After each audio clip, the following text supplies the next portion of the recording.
साथ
महावीर कहो, महावीर सुनो, महावीर कहो, महावीर सुनो।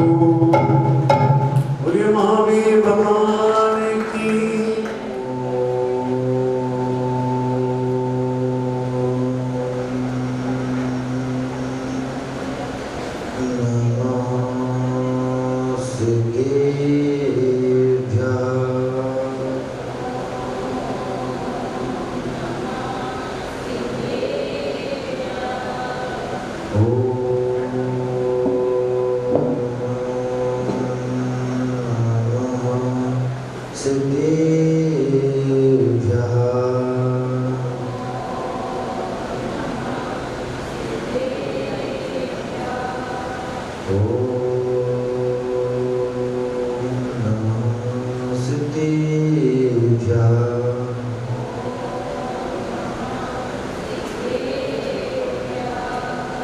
आशीष हाथ गुरु का जब से मिला है, संतोष का कमल जीवन में खिला है। निर्दाम ही मिल रही मुझको सुबस्तु, मैं बार बार करता गुरु को नमोस्तु। मैं बार बार करता गुरु को नमोस्तु। मैं बार बार करता गुरु को नमोस्तु।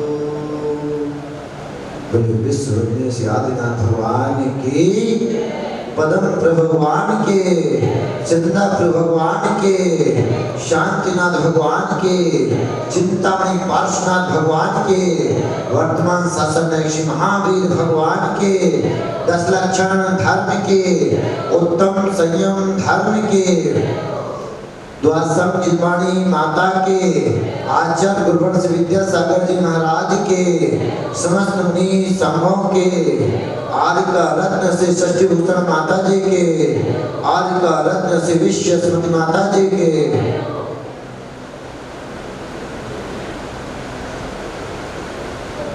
हम लोग प्रतिदिन आत्मा के एक एक गुणों को धारण करते हुए आज ऐसे गुण को धारण करने वाले हैं जो केवल मनुष्य पर्याय में ही संभव है। कैसे संभव है? तो उसके विषय में यदि हम देखें तो पंच कल्याणक में तप कल्याणक का उदाहरण सबसे उत्तम होता है। आप कभी तप कल्याणक में जब शामिल हुए होंगे तो देखा होगा कि भगवान को जब वैराग्य आता है तो वह वन की ओर जाने के लिए तत्पर होते हैं। वन जाने को तत्पर होते हैं तब देवों द्वारा पालकी सुसज्जित की जाती है और पालकी में भगवान को ले जाने की तैयारी होती है। देवतागण उठाने लगते हैं पालकी को, तभी मनुष्य कहते हैं नहीं, पालकी तो हम उठाएंगे, क्योंकि भगवान ने जन्म तो हमारे नगर में लिया है, पालकी उठाने का अधिकार तो हमारा है। देवतागण कहते हैं नहीं, भगवान की भक्ति सबसे ज्यादा हमने की है। गर्भ कल्याणक से लेकर के अभी तक भक्ति केवल हम लोग करते आए हैं, इसलिए पालकी तो हम ही उठाएंगे। दोनों पक्षों में विवाद होने लगता है, फिर पालकी उठाने के लिए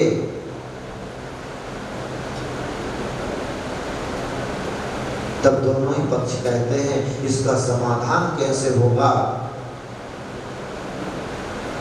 इसका समाधान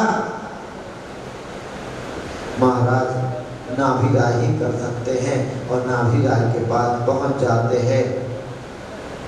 देवतागण कहते हैं महाराज तीर्थंकर भगवान के भक्ति हमने सबसे ज्यादा की है। गर्भ कल्याण पर हमने रत्नों की वृष्टि की है। जन्म कल्याण पर हमने सुमेरु पर्वत पर ले जाकर के अभिषेक किया है। इसलिए यह तब कल्याण मनाने का अवसर भी हमें ही प्रदान किया जाए और पालकी को ले जाकर के हम वन तक तीर्थंकर भगवान को ले जाएंगे। महाराज नाभिराय देवताओं की बातों को सुनते हैं, फिर मनुष्यों को भी मौका देते हैं अपना पक्ष रखने के लिए। मनुष्यों की ओर से भी पक्ष रखा जाता है। महाराज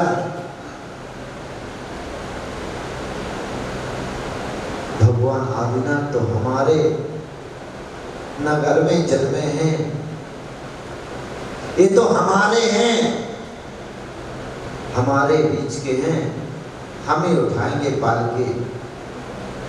महाराज कहते हैं दोनों की बातों को सुनकर कि आप लोग अपनी अपनी जगह ठीक हैं, लेकिन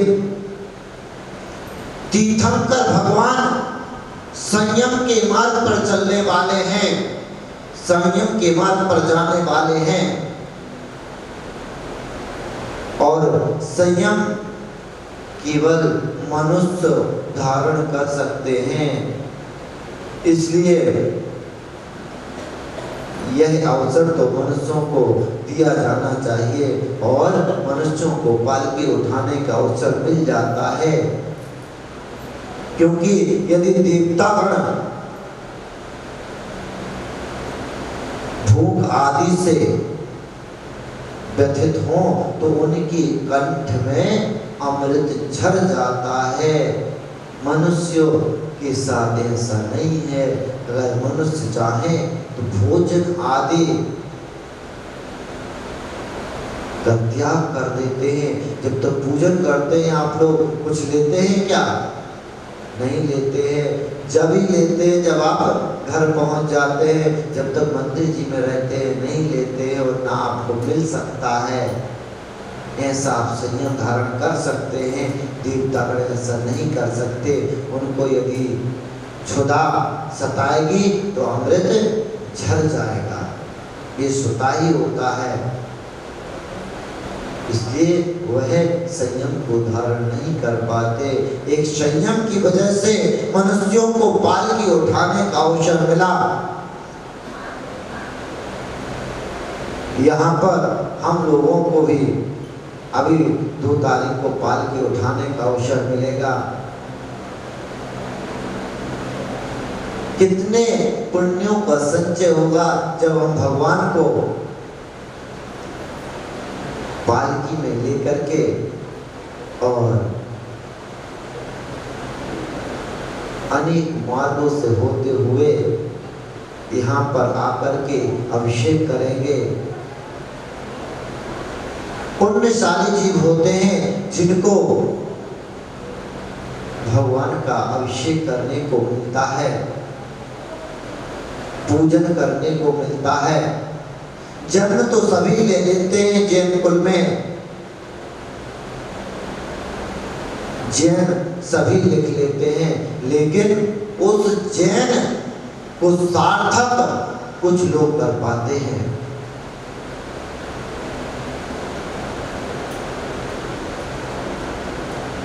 ऐसे संयम धर्म को धारण करने का दिन है। संयम की परिभाषा देते हुए आचार्य भगवंत कहते हैं इंद्रिय निरोधा संयमा। इंद्रियों का निरोध करना संयम है। अभी इंद्रिय क्या होती है? तो आचार्यों ने इंद्रिय की परिभाषा देते हुए बताया है संसारी जीव की पहचान चिन्ह को इंद्रिय कहते हैं। यह 5 होती हैं, स्पर्शन, रसना, घ्राण, चक्षु और कर्ण। ये 5 इंद्रिय होती हैं। इनका निरोध करना, यही हमें भटकाते हैं।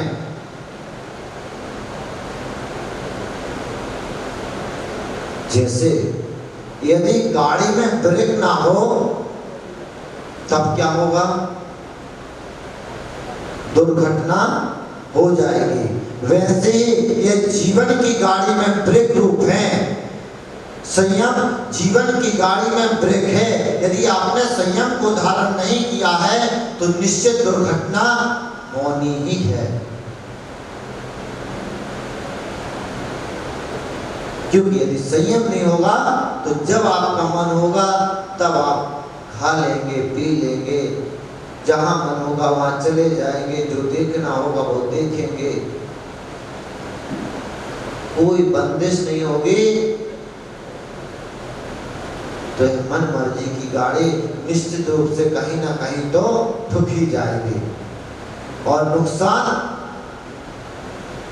आत्मा का होगा। ये आत्मा भटकती है, संसार में परिभ्रमण करती रहती है जब तक कि इसके कर्मों का बंध नहीं करता है। जब तक कि कर्म शेष रह जाएंगे तब तक ये आत्मा तीनों लोकों में भटकती रहेगी। कभी स्वर्ग जाएगी, कभी मध्य लोक में आएगी और कभी अधोलोक में जाएगी, कभी निर्बोधिया जीव होगी। हमारी यात्रा निगोद से शुरू हुई थी और मोक्ष तक की यह यात्रा है। अभी हम मनुष्य गति तक आ गए और मनुष्य पर्याय ही एक ऐसी पर्याय है जहां से मोक्ष जा सकते हैं। यहीं पर इतना तप किया जा सकता है जो मोक्ष का द्वार खोल दे, और किसी गति में इतना तप नहीं कर सकते, इतनी साधना नहीं कर सकते, इतनी भक्ति नहीं कर सकते कि वह मोक्ष का द्वार खोल सके। केवल मनुष्य पर्याय एक ऐसी पर्याय है जो मोक्ष का द्वार खोल सकती है।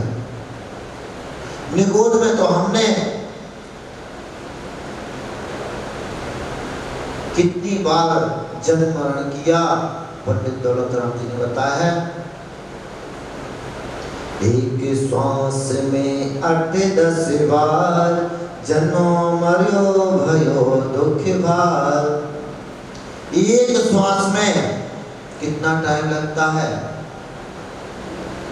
जितने में हमने एक श्वास ली इतने में 18 बार जन्म और मरण हो जाता है। और जन्म लेने में कितना कष्ट होता है, मरण में कितना कष्ट होता है, यह तो सभी भली भांति जानते हैं। वहां पर एक श्वास में 18 बार जन्म और मरण हो रहा है। विचार कीजिए कितना कष्ट होता होगा उस जीव को। आत्मा तो वही है, चाहे मनुष्य पर्याय में हो चाहे निगोद की पर्याय में हो, आत्मा वही है, कष्ट उसको वही होना है। यहाँ हम जो सुखाभास में इतने लिप्त हो जाते हैं, इंद्रियों के विषयों में इतने लिप्त हो जाते हैं कि उस कष्ट को भूल जाते हैं, और जब कष्टों को भूल जाते हैं तो धर्म नहीं कर पाते हैं। जब भी संसार में लगे कि सुख है तो जरा चारों गतियों का वर्णन पढ़ लेना, फिर कहना सुख है। संसार में सुख हो ही नहीं सकता। यदि सुख होता तो एक दिन हमारा मन प्रसन्न रहता है, दूसरे दिन व्याकुलित हो जाता है। क्यों हो जाता है? जब संसार में सुख है। एक क्षण में भाव परिवर्तित हो जाते हैं। अभी टेलीफोन आ जाए और कोई कुछ कह दे या कोई घटना की सूचना मिल जाए, हमारा मन व्याकुल हो जाता है। हम तो सुखी थे, फिर दुखी कैसे हो गए। और जब दुखी हुए हैं तो संसार में सुख कैसे मानकर बैठे हैं। और जब संसार में दुख है तो फिर प्रयत्न क्यों नहीं करते हैं, क्यों नहीं धर्म का पालन करते हैं। धर्म को भाषण में नहीं आचरण में लाइए। भाषण में तो हम बहुत धर्म को लाते हैं, लेकिन आचरण में नहीं लाते हैं। और जब तक आचरण में नहीं लाएंगे, जब तक हम केवल प्रभावित होते रहेंगे, प्रकाशित नहीं हो पाएंगे। हमें प्रकाशित होने की आवश्यकता है, प्रभावित होने की आवश्यकता नहीं है। यदि हम किसी से प्रभावित होकर के और धर्म को मान रहे हैं तो वह धर्म हमें आगे नहीं बढ़ा सकता है। अपनी आत्मा को प्रकाशित कीजिए, इस आत्मा के स्वभाव को समझिए, फिर धर्म कीजिए। निश्चित तौर पर वह धर्म आपके मोक्ष मार्ग को प्रशस्त करेगा। जब यह जीव इन इंद्रियों के विषयों में पड़ता है, स्पर्शन इंद्रिय में हाथी का सर्वश्रेष्ठ उदाहरण आता है कि जब हाथी को पकड़ना होता है महावत को, तो एक कागज के बहुत सुंदर हथनी बनाता है और एक साइड खड़ा कर देता है, बीच में गड्ढा बना देता है, गड्ढे पर घास फूस भर देता है। दूसरी ओर से हाथी आता है, हथनी को देख करके पास जाने की कोशिश करता है और गड्ढे में फंस जाता है। महावत उसको वहां से निकाल करके और अपने बस में कर लेता है। और बस में करने के बाद अपने इशारों पर नचाता है। वह हाथी जो चाहे तो कई लोगों को एक साथ अपनी सूंड से उछाल दे, लेकिन एक महावत के कंट्रोल में आ जाता है, केवल स्पर्श इंद्रिय के वशीभूत होकर के। ऐसे एक एक इंद्रिय के वशीभूत होकर के जीव अनेक कष्टों को पाता है। और हमारे पास तो पांचों इंद्रिय हैं और मन भी है। हमारे लिए भटकाव कितना अधिक होगा जब एक इंद्रिय जीव को विनाश की ओर धकेल सकती है, तो पांच इंद्रियां मिलकर के मनुष्यों को कहां पहुंचा देंगी। इसीलिए यह धर्म आया है, संयम धर्म। भैया आज अवसर है, आप आज समझ जाइए, इंद्रियों के विषयों को जान लीजिए और इंद्रियों के विषयों को जान करके इन पर कंट्रोल कीजिए, इनको अपने बस में रखिए, वरना यह आपका विनाश कर देंगे। जब तक मन में अटपट रहेगी तब तक ही खटपट होगी, और जब मन से खटपट मिट जाएगी, झटपट प्रभु के दर्शन हो जाएंगे। तो उस मन की जो खटपट है उसको मिटाइए और भगवान के अपने आत्माओं के दर्शन कीजिए। हर एक जीव में, जो भी भव्य जीव हैं, सभी में मोक्ष जाने की शक्ति है, बस उसको प्रकटित करना है, उस शक्ति को जानना है सभी के अंदर। बस भेद विज्ञान करने की जरूरत है। जिस दिन भेद विज्ञान हो गया निश्चित मानिए आप इस संसार में किसी पद से कम नहीं हो सकते, सर्वोत्तम पद पर आप ही होंगे। एक छोटा सा बालक था, वो अपने आप को चक्रवर्ती कहता था। 5-6 साल का बच्चा था, वो अपने आप को चक्रवर्ती कहता था। सारे नगर में चर्चा थी, ये अपने आप को चक्रवर्ती कहता है, जैसे इसके पास विभूति क्या है।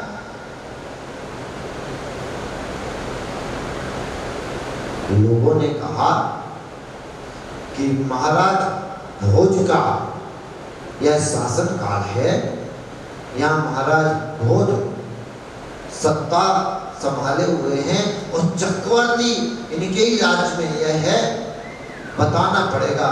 महाराज को बताया, महाराज ने उस बच्चे को दरबार में बुलाया, पूछा तुम कौन हो?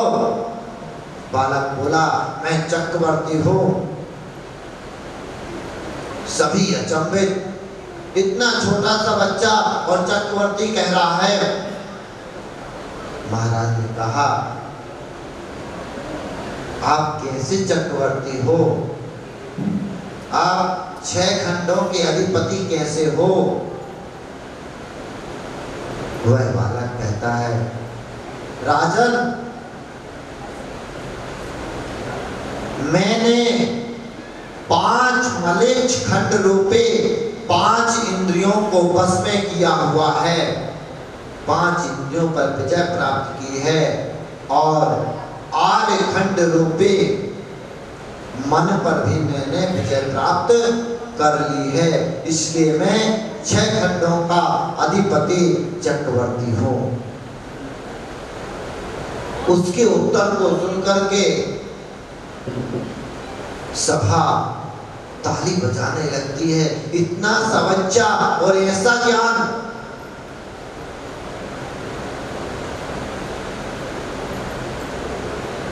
जो कह रहा है कि मैंने 5 इंद्रियों को बस में कर लिया है और मन को बस में कर करके मैं चक्रवर्ती हो गया हूँ, ऐसा अद्भुत ज्ञान, सभी प्रशंसा करने लगते हैं। तो हम भी चक्रवर्ती के समान बन सकते हैं, बस हमको भी 5 इंद्रियों पर विजय प्राप्त करनी है, मन पर विजय प्राप्त करनी है और चक्रवर्ती के समान हो जाएंगे, क्योंकि इससे ज्यादा चंचल, मन से ज्यादा गतिमान कोई हो नहीं सकता। संयम 2 प्रकार का होता है, प्राणी संयम और इंद्रिय संयम। इंद्रिय संयम के विषय में तो हमने जान लिया कि इंद्रियों को वश में करना इंद्रिय संयम है। और प्राणी संयम क्या है? प्राणी संयम सुबह हमने जैसा विधान में पढ़ा था कि 5 स्थावर जीव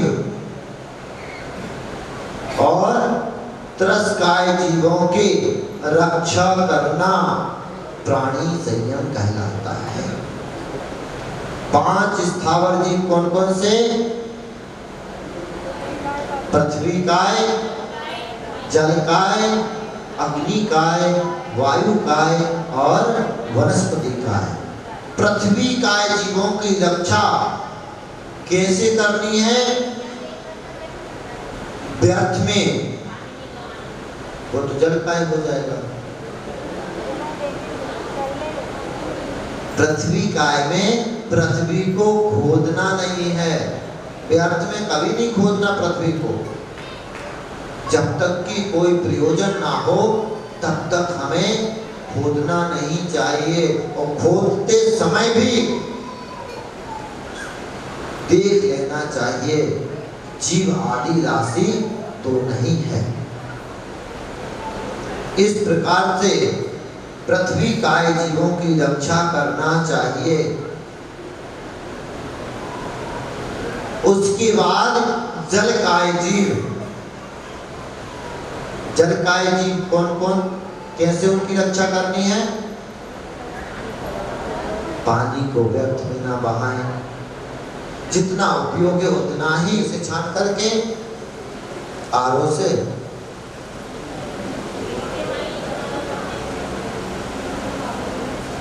केवल मैंने क्या कहा कि धर्म को जब तक चर्चा में रखोगे तब तक अधिकतर होता यही है कि हम लोग आरओ से पानी छानते हैं। छानने से जो छानने की पद्धति है उसमें समय लगता है, मेहनत लगती है, तो वह पद्धति हम लोग अपनाते ही नहीं है। जब स्वस्थ रखेंगे, छानने की पद्धति आचार्यों ने बताई है। ऐसा सूती वस्त्र लें जिसमें सूर्य की रोशनी आर पार दिखाई ना दे, उसको दोहरा करके डबल करके फिर पानी छानिए। पानी छानने के बाद उसकी बिलछानी कीजिए। बिलछानी मतलब अनचन हुए, जिससे कि उनका हाथ ना हो। हमें तो खुद स्वस्थ भी रहना है और हिंसा से भी बचना है, दोनों कार्य साथ साथ करने हैं। उस छने हुए पानी की मर्यादा 48 मिनट की है। अगर उसको ज्यादा चलाना है तो लौंग आदि का चूरा डाल सकते हैं। 6 घंटे तक आप उस पानी को कि विराधना कैसे रोक सकते हैं। अग्नि का एक चीज, लाइट कम जलाएं। अग्नि जितनी उपयोग करनी है उतनी ही देर के लिए जलाएं, उसके बाद ना जलाएं। कई बार ऐसा होता है, यह जो हमारे पास दूर संचार यंत्र है ना, इसकी वजह से ये मोबाइल है ना, इस पे जब लग जाते हैं तो गैस चालू है या बंद है ध्यान ही नहीं रहता है।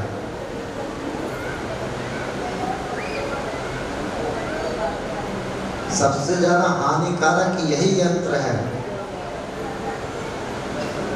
आचार्य श्री हमेशा यही कहते हैं कि ये मोबाइल अगर दूर रहे तो व्यक्ति का जीवन बढ़ जाएगा।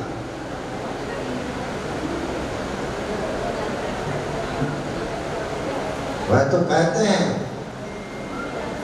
उनके छोटे छोटे स्लोगन रहते हैं, कमाता वही है जिसे कम आता है। जिसकी चाह कम रहती है ना, बस वही कमा लेता है। जिसकी चाह अधिक रहती है वह केवल घिसता रहता है, रात दिन बिजनेस में ही लगा रहेगा, अपने जॉब में ही लगा रहेगा। तो जिससे संतुष्टि होगी उसे अपने आप आता जाता है, उसके स्रोत बढ़ जाते हैं।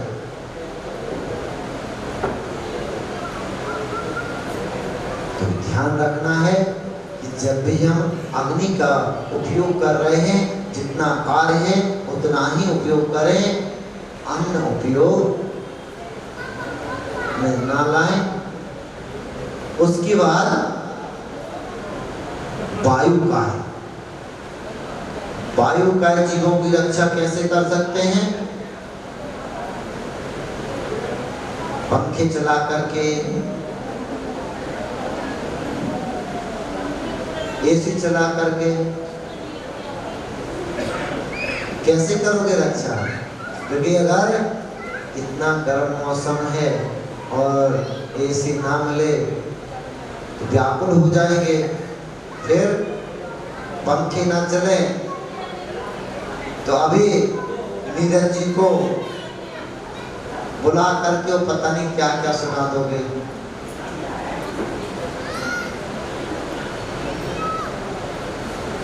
क्योंकि हम इतनी सुविधाओं के आदी हो चुके हैं कि अब 1 मिनट भी बिना सुविधा के हम रह नहीं सकते हैं।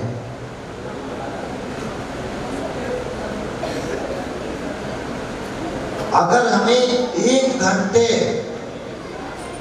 बिना पंखे के और स्वाध्याय करना पड़ जाए या साधु महाराज के पास रहना पड़ जाए तो बड़ी व्याकुलता हो जाती है। 1 घंटे निकलेगा कैसे? क्योंकि साधु महाराज तो पंखे आदि का प्रयोग करते नहीं है। अब उनके पास जाओगे तो उनके साथ साथ खुद को भी कुछ ना कुछ तो छोड़ना पड़ेगा। उनने सब कुछ छोड़ा है, हमें तो कुछ छोड़ना ही पड़ेगा। वहां व्याकुल हो जाते हैं, महाराज श्री कैसे आप रहते हैं, पंखा लगा दें क्या, ये भी कह देते हैं।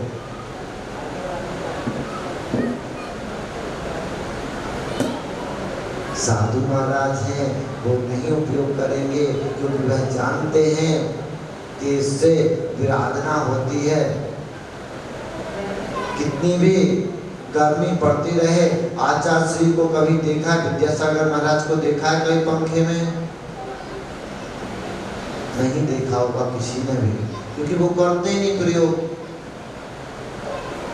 वो हर एक चीज जहां हिंसा का भाव होगा उन चीजों से बचते हैं, उत्तम चर्या का पालन करते हैं।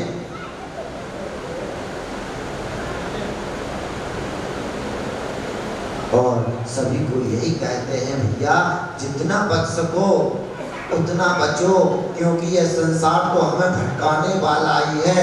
इसमें से रास्ता समझ पाना बड़ा मुश्किल है। हमें किस ओर जाना है खुद तय करना पड़ेगा, खुद चलना पड़ेगा, तभी वह रास्ता हमें अपनी मंजिल की ओर पहुंचा पाएगा। वरना ये तो भूल भुलैया है, एक बार फंस गए तो बड़ा मुश्किल हो जाता है निकलना। पांचवें स्थावर जीव के रूप में वनस्पति काय जीवों की रक्षा करना। कैसे?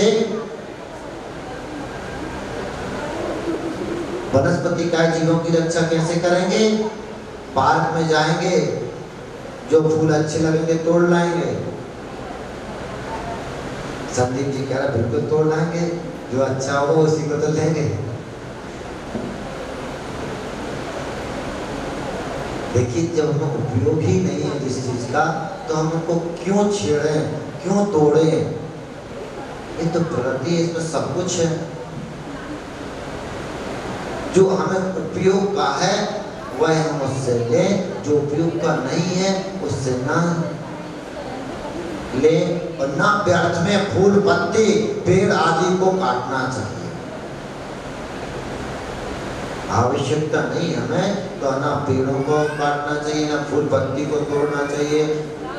इन सभी से दूर रहना चाहिए, तभी हम वनस्पति काय जीवों की रक्षा कर पाएंगे। यह 5 स्थावर जीव हुए। और छठा कौन सा होता है? त्रस जीव। त्रस जीव में 2 इंद्रिय, 3 इंद्रिय, चतुरिंद्रिय, पंच इंद्रिय। पंच इंद्रिय के भी 2 भेद होते हैं, संगी पंच इंद्रिय, असंगी पंच इंद्रिय। संगी पंच इंद्रिय जीव किसे कहते हैं? जिनके मन होता है और उपदेशों को ग्रहण कर सकते हैं, वह संगी पंचेंद्रिय जीव कहलाते हैं। असंगी पंचेंद्रिय जीव जिनके मन नहीं होता है, उपदेशों को ग्रहण नहीं कर पाते, वह असंगी पंचेंद्रिय जीव कहलाते हैं। इन 6 काय की जीवों का हमें रक्षण करना है, तभी संयम धर्म को हम पालन कर पाएंगे। यह संयम धर्म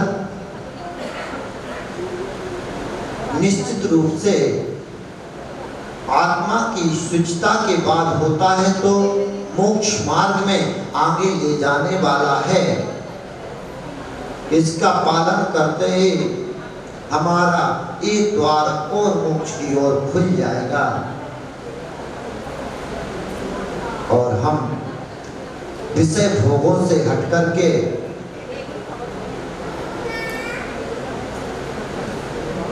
धर्म की ओर बढ़ते जाएंगे। क्योंकि अभी तक तो हम केवल धर्म को मंदिर तक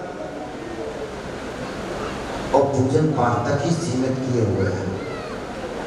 यदि हम जैन धर्म का अर्थ समझे तो जैन धर्म दिनचर्या को सुधारने वाला धर्म है। जैन सिद्धांत जीवन जीने की शैली बताता है, किस प्रकार से जीवन को जीना चाहिए। जन्म तो सभी लेते हैं, मर भी सभी जाते हैं, लेकिन जो धर्म के अनुसार जी जाते हैं वही नाम कर जाते हैं। इसलिए धर्म को आचरण में लाइए, आचरण में लाकर के उसका पालन कीजिए। निश्चित रूप से आपका जीवन सार्थक हो जाएगा, यह जन्म आपका सार्थक हो जाएगा और अगला भाव मोक्ष मार्ग की ओर ही होगा, कहीं भटकाव नहीं होगा। जितने भी भटकाव होते हैं धर्म उनको अलग कर देता है और सीधा रास्ता प्रशस्त कर देता है। ऐसे उत्तम संयम धर्म को पालन करें। बोले उत्तम संयम धर्म की है।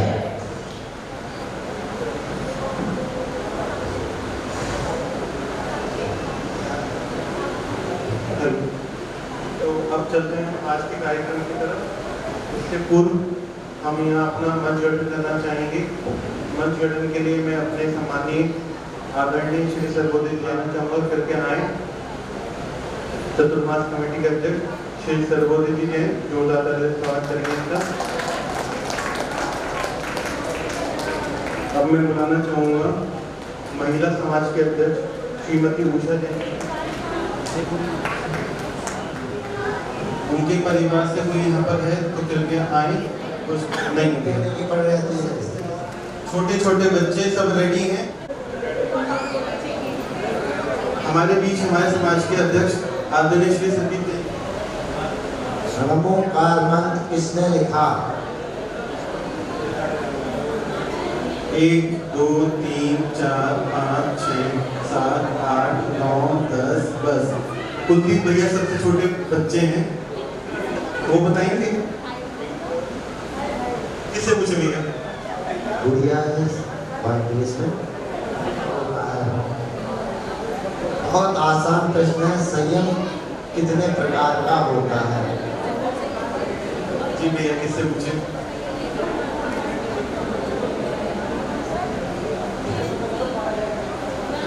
संयम 2 प्रकार का होता है, प्राणी संयम, इंद्रिय संयम। बहुत सुंदर। आइए इतना प्रश्न आप लोग बताएं संयम किसे कहते हैं? 1 2 3 4 5 6 7 8 9 10 बस। भैया जी किससे पूछे?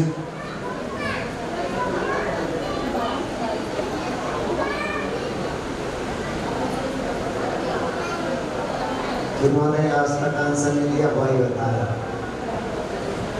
संकल्प जी करें, दोनों हाथों से बताइए। संकल्प जी को दीजिए। अपनी 5 इंद्रियों को वश में करना, धैर्य से अपने 5 इंद्रियों को वशीभूत करना, संयम करना। बहुत सुंदर। 5 इंद्रियां बता देता हूँ।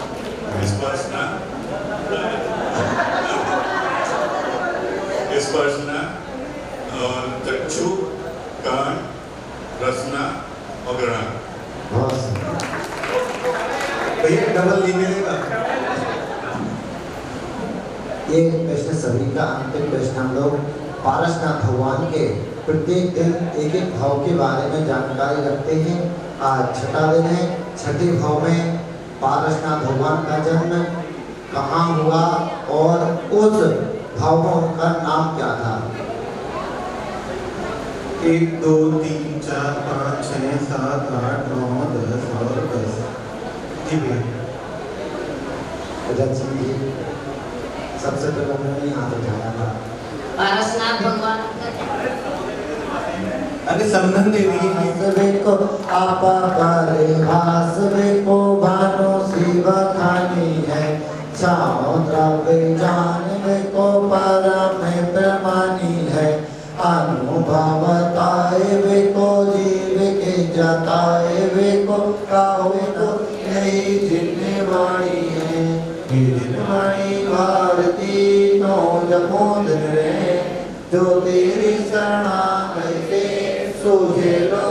करो सो वाणी मस्तक नमो सदा दे तुम जो भगवान को आज्ञा कीजिए।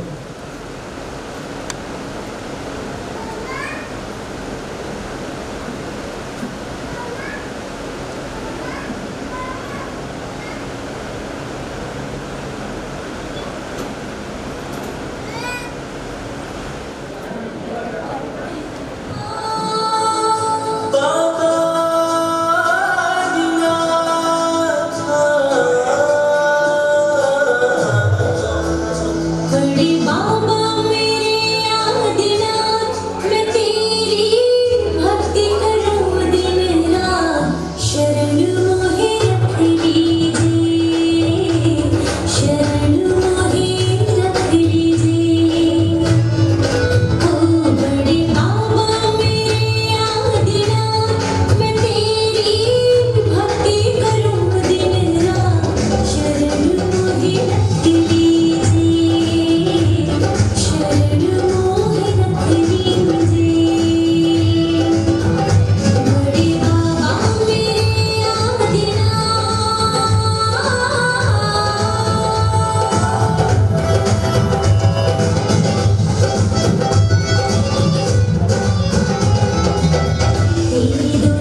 जोरदार ताली से स्वागत करेंगे। और पब्लिक डिमांड है आज सुगंध दशमी का दिन है।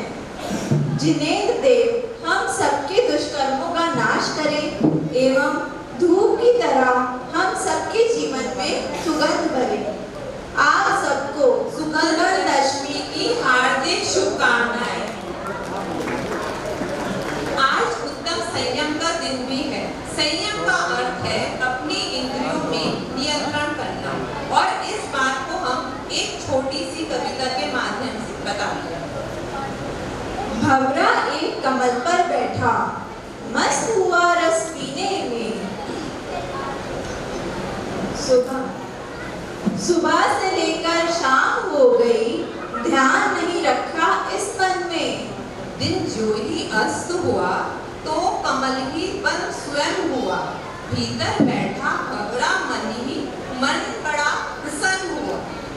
उसने सोचा हुआ ये अच्छा, दिन जो डूब गया। सारी रात यहाँ बैठ मैं जी भर कर रस पी लूंगा। और भी सोचा बहुत विचारा, सपनों ने पर फैलाए। भूल गया था वो सब कुछ, पर सपने सच ना हो पाए। आया वहां पर एक हाथी, सूंड से तोड़ा उस कमल को। काम तमाम हुआ भंवरे का, देख न पाया वो कल को। ऐसे ही हम अज्ञानी बन मोह महामत वो पीते। भूल स्वयं को जाते हैं, पर हम पर की ख्वाहिश में जीते। समय अभी भी है चेत ले पगले, बाद में फिर पछताना है।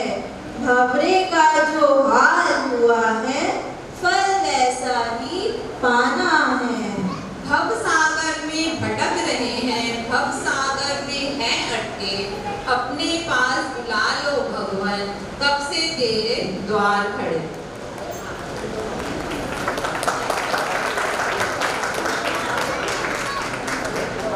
आज हम आपके सामने एक बहुत मनोरंजन गेम लेकर प्रस्तुत हुए हैं। आशा करते हैं आप सबको पसंद आएगा। नहीं पसंद आएगा?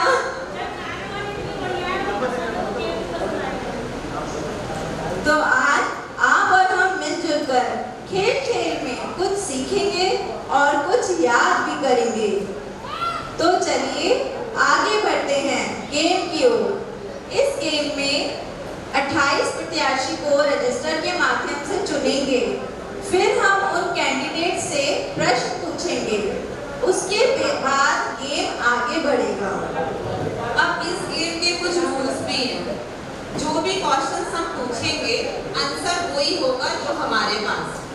अगर किसी को कुछ भी प्रॉब्लम है, लगता है गलत है, तो हम गेम के बाद डिस्कस करेंगे। उस टाइम हम कुछ नहीं करेंगे, क्योंकि उससे फिर गेम का सब गलत मजा खराब हो जाएगा।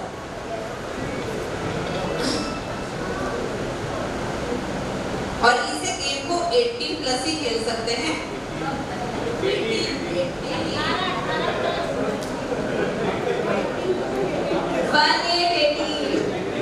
और अगर आपको जो ग्रुप बनाएंगे, आपका अभी पता चल जाएगा। और जो भी अगर कैंडिडेट्स होंगे ग्रुप से, गेम में हम ऐसे कैंडिडेट्स बना दिए, अगर वो उस ग्रुप तक नहीं पहुंच पाए तो वो पूरा ग्रुप डिस्क्वालीफाई हो जाएगा। फिर हम दूसरे रजिस्टर के माध्यम से दूसरे लोगों को बुलाएंगे। जैसे ग्रुप में अगर 5 कैंडिडेट चाहिए, 4 हुए, 3 हुए या 6 7 हुए, तो वो ग्रुप डिस्क्वालीफाई रहेगा। 5 ही होने चाहिए। इस गेम में हम ग्रुप्स बनाएंगे। अभी आपको समझ आ जाएगा अकॉर्डिंग टू नंबर बोलना है, लेकिन हमारे जितने नंबर हैं उतने ही कैंडिडेट होने चाहिए। उससे ज़्यादा या कम हुए तो वो पूरा ग्रुप डिस्क्वालीफाई हो जाएगा। फिर हम नया ग्रुप नए कैंडिडेट्स को ऑडियंस में से बुलाएंगे। तो आपको ध्यान से अपने ग्रुप को देखना है कि हमारे ग्रुप में कितने मेंबर हैं, ज़्यादा तो नहीं है, कम तो नहीं है। चलिए देर ना करते हुए गेम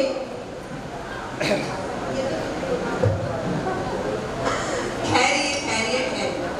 अभी आप सोच रहे होंगे केवल ये 28 लोग ही आपके बहुत लकी हैं। नहीं, ऑडियंस के लिए भी सरप्राइज है, उन्हें भी कुछ ना कुछ जरूर मिलेगा। चलिए ठीक है, अब चलिए देर ना करते हुए गेम की तरफ बढ़ते हैं। आप सभी ने बचपन में खेल तो खेले ही होंगे, तो बस उन्हीं से कुछ मिलता जुलता गेम है हमारा। तो आइए बचपन की कुछ खट्टी मीठी यादें इस गेम्स के द्वारा याद करते हैं और फिर उन पलों को फिर से जी लेते हैं। एक एग्जाम, हमारे गेम का टैगलाइन है कितने भाई कितने, प्रभु ने बताए जितने। वो हम आपको सब बताएंगे पहले हम रजिस्टर से, ठीक है? चलिए पहले 97 सुनीता जैन, आइए आंटी, सुनीता जैन, आंटी आइए जल्दी आइए, आए भाई अगला संदीप जैन अंकल जी, आइए पब्लिक डिमांड है आपके लिए, सारी पब्लिक कह रही है कि आप लोग सबसे पहले खेलेंगे। 77 सुभाष जैन, सुभाष जैन कौन है? छोटा बच्चा है। चलिए अगला 48 अंकुर जैन, ये कौन है? अब नाम तो करा दूं आपका, आप तो बैठे हुए। पुलक जैन छोटा है। चलिए 92 निर्मल, मम्मी खेलोगी? नंबर 43 सोनी जैन,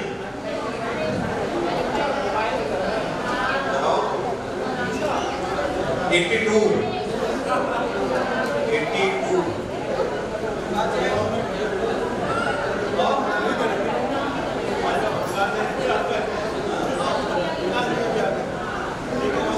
अमिता जैन,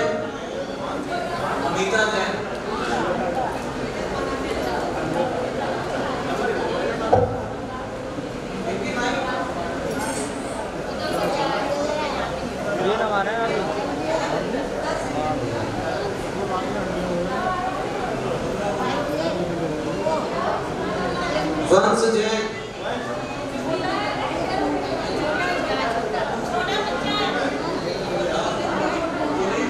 कुलदीप जैन, अब आप ग्रुप पर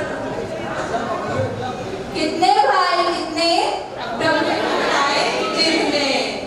चलिए फर्स्ट एग्जाम्पल है, अब एग्जाम्पल दे 5 बालियती कौन कौन से, मतलब 5 बालियती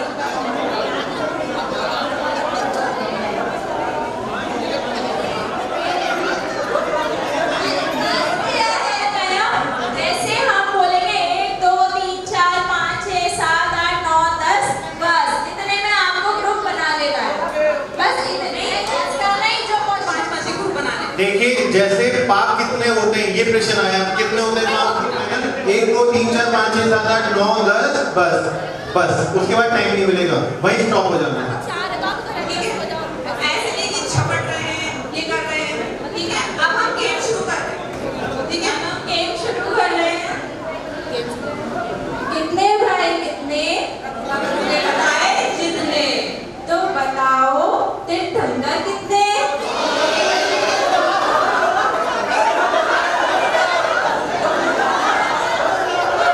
1 2 3 4 5 6 7 8 9 10।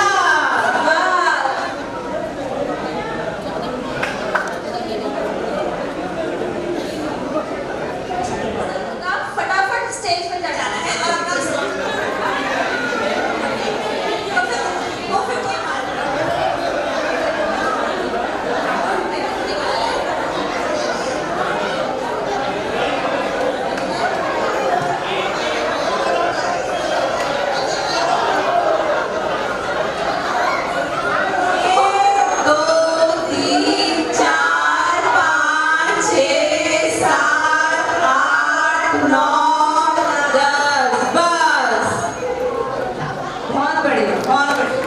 आइए अपना पुरस्कार।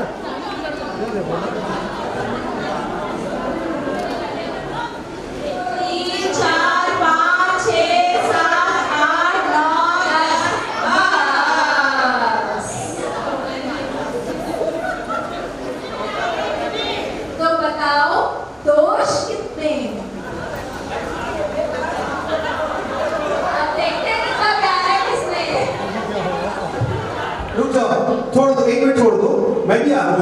आपको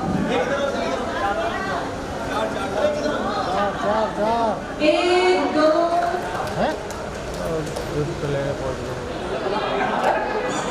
कितने बताए?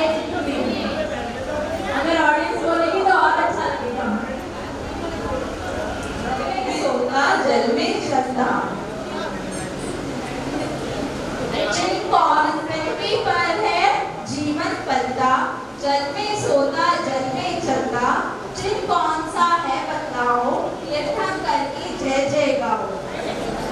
सही जवाब। ठीक है ना?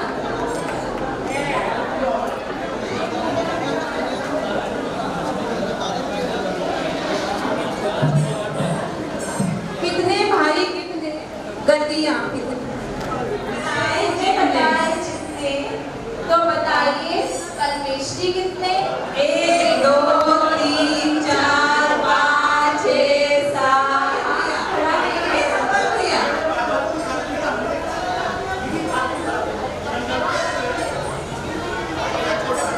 भैया कह रहे हैं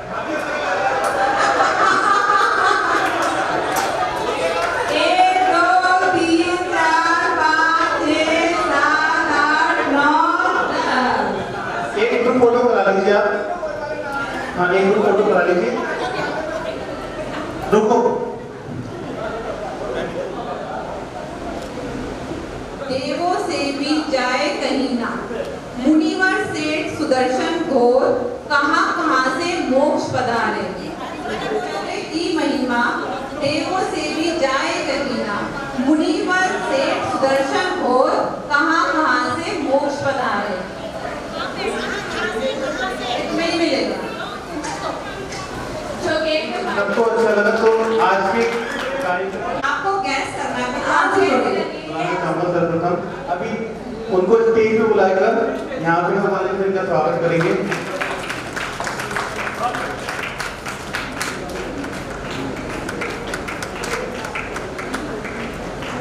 अब एक एक करके मैं बुलाऊंगा।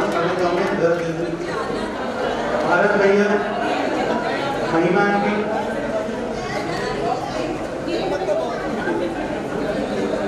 संजीव भैया,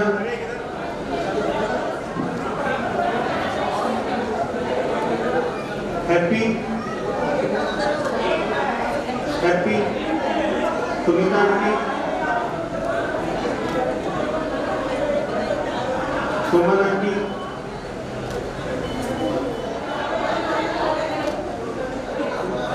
सपना भाभी, चलो हो गया शौर्य, सोनी भाभी, विकास भैया, अमिता भाभी, नीरू भाभी,